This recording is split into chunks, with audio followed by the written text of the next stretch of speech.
Hey everyone, welcome back. Kang here. And this week I want to talk about that continuing disconnect because if you're watching the headlines, jobs are falling, consumer sentiment just hit its lowest reading of the year, retail sales slipped in January, and of course, the Iran conflict rattling markets. And yet, right in the middle of all that noise, Dollar General just reported record revenues and announced 450 new store openings. And grocer Aldi opened new locations in Florida this week and has 180 planned for the year. So that's what we're unpacking today. Let's get into it. The Bureau of Labor Statistics dropped the February jobs report on March 6th.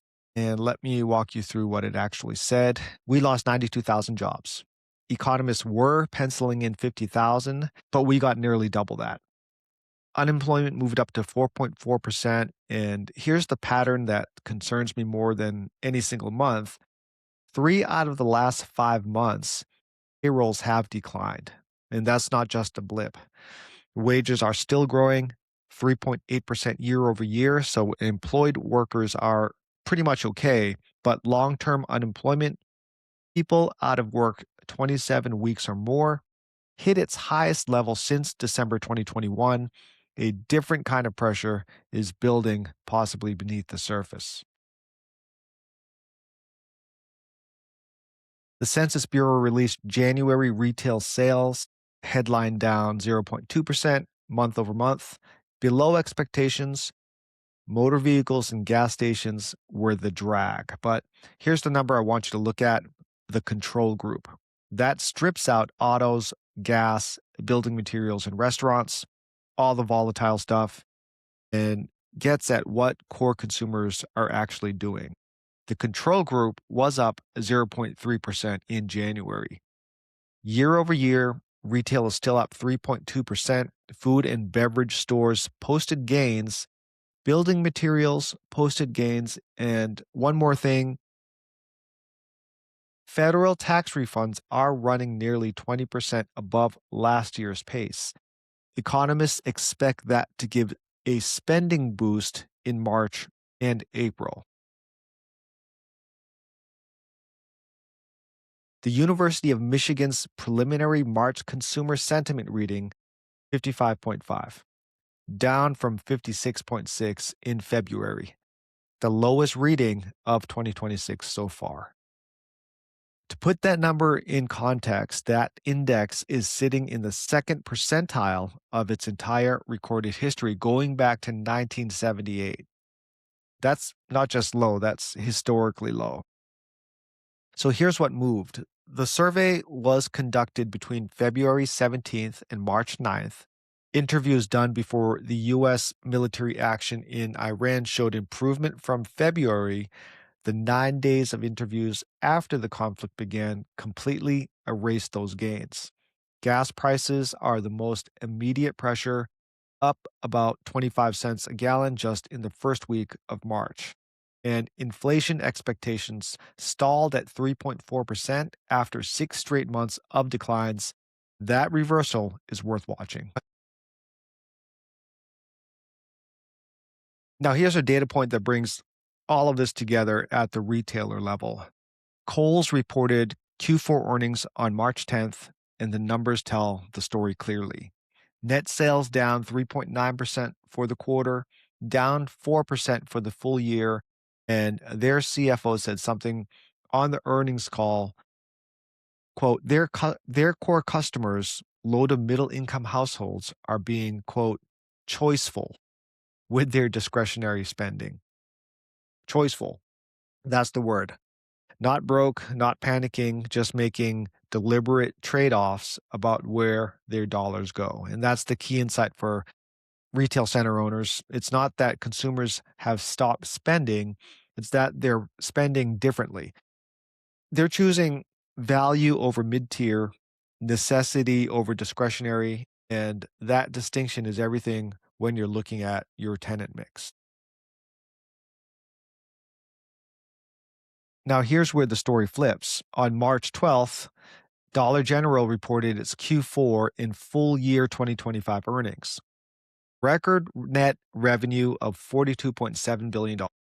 Same-store sales up 4.3% in Q4, and they announced plans to open 450 new stores in fiscal 2026, remodel 4,250 existing locations, and invest $1.4 billion to $1.5 billion in capex. While we're getting jobs reports showing payroll declines in sentiment at historic lows, Dollar General is reporting record revenues and opening 450 new stores.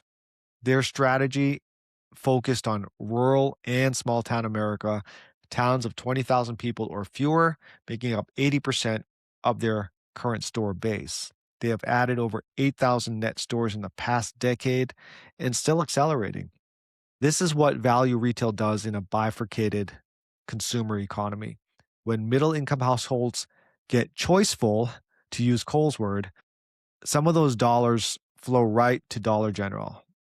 This could be active lease demand, possibly in your strip center. Black Box Intelligence published data this week that every strip center owner with a sit-down restaurant tenant needs to read carefully. They analyzed 2025 restaurant performance against each concept's peak annual sales going back to 2019. They're finding 9% of all full-service restaurant units, that's casual dining, sit-down concepts, are at risk of closure this year. Those are locations that lost 30% or more of their peak sales in 2025. 3% lost more than 50% of peak sales. And Black Box's position on those locations is direct. It's not a question of whether they'll close, it's a question of when. The casual dining segment has seen negative net unit growth every year since 2022. Closures are outpacing openings in that category, and the cost pressure driving this is structural. Cumulative inflation has pushed operating costs up nearly a third since 2019. For retail center owners, this is the tenant mix conversation. A struggling full-service restaurant doesn't just affect your rent roll, it affects co-tenancy, traffic patterns, and the perception of your entire center. So 3 things I want you to walk away with this week.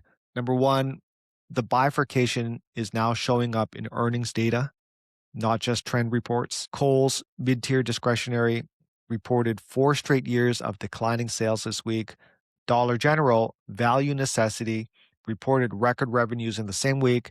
This isn't a theory anymore. It's the numbers. Your tenant mix is either on the right side of that split or on the other side. Number 2, if you have a full service casual dining tenant in your center, get informed now and have that conversation with the tenant, not when they start missing rent. Review your lease terms, co-tenancy provisions, and replacement options.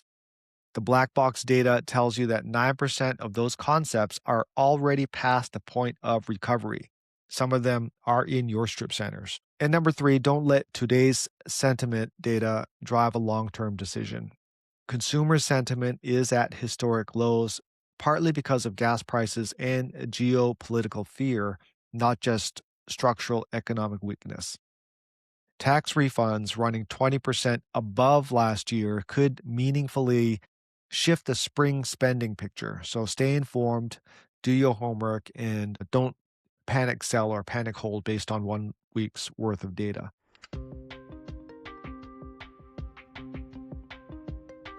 And that's a wrap up for this past week. If this was useful, please share it with a property owner who needs to be thinking about this stuff, because the window to get ahead of these trends is always right now. And if you own a retail center in Central or South Texas and want to talk through your specific tenant mix and what it looks like in this environment, feel free to reach out. Okay, I'm Kang. Have a great weekend.